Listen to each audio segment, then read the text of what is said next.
喺天后誕嘅前夕，多處都有慶祝活動，其中喺大埔就有派米同埋巡遊，一齊睇下。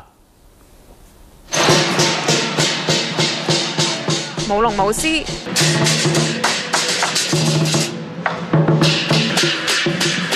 仲有歌舞表演。30個團體，一共1700個人喺大埔墟巡遊，為天后娘娘賀壽。天后娘娘亦都坐住4人大轎出巡。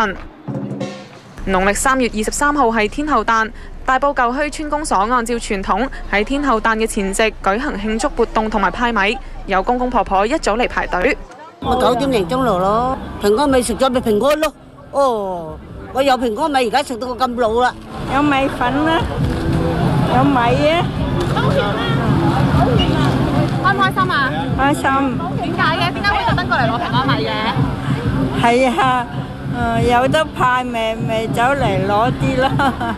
亦都有善信一早嚟到天后宮參拜祈福，主辦單位預備咗1200包米，每包1公斤，喺2日之前已經開光祈福。